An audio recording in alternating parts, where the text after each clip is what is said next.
आइए जानते हैं आज जीडीपी के बारे में कि आखिर क्या है जीडीपी और क्यों हम जीडीपी से को कभी समझ नहीं पाते और आखिर क्यों हमें ये जीडीपी शब्द बहुत ही कठिन लगता है। तो आज हम आसान भाषा में आपको बहुत ही अच्छी तरीके से समझाने की कोशिश करेंगे कि आखिर ये जीडीपी है क्या। जीडीपी यानी ग्रॉस डोमेस्टिक प्रोडक्ट, मतलब कि ग्रॉस डोमेस्टिक प्रोडक्ट मतलब हर देश की जीडीपी अलग अलग होती है। अब आप इससे समझेंगे कि हर देश की जीडीपी अलग अलग का मतलब, जैसे कभी आता है आप देखे होंगे कि इस समय सबसे अच्छी जीडीपी मतलब largest GDP in the world America है। आपको पता होगा कि सबसे ज़्यादा जीडीपी वाला देश अमेरिका है। तो जानने की कोशिश करते हैं कि आखिर ये जीडीपी है क्या और क्यों हमें बार बार ये शब्द सताती रहती है और हम इससे पीछे हटते रहते हैं। बहुत सी परिभाषाएं, बहुत सी बार हमने इन परिभाषाओं को पढ़ा, लेकिन कुछ समझे कुछ पल्ले नहीं पड़ता कि जीडीपी क्या है। ऐसे ऐसे लैंग्वेज, ऐसे ऐसे शब्दों में उसका वर्णन किया रहता है कि हमें उसको समझने में मुश्किलें आती हैं। तो आइए समझने की कोशिश करते हैं कि आखिर है क्या जीडीपी। जीडीपी यानी क्रॉस डोमेस्टिक प्रोडक्ट, सकल घरेलू उत्पाद। तो सकल घरेलू उत्पाद है क्या?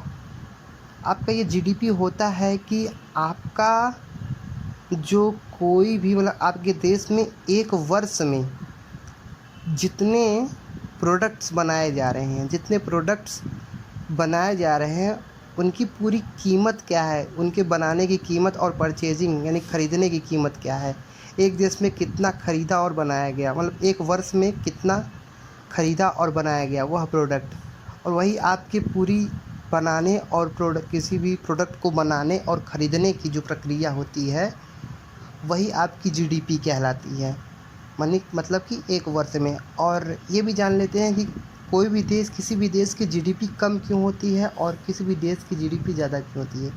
किसी भी देश की जीडीपी उनके बेरोज़गार, उनके एम्प्लॉयमेंट पे डिपेंड करती है कि आखिर गवर्नमेंट उन्हें उनके कितना एम्प्लॉय कर रही है। अगर एम्प्लॉय यानी कर्मचारी ज़्यादा रहेंगे तो आपके प्रोडक्ट ज़्यादा बनेंगे, और प्रोडक्ट ज़्यादा बनेंगे तो ज़्यादा अधिक मात्रा में परचेजिंग होंगी।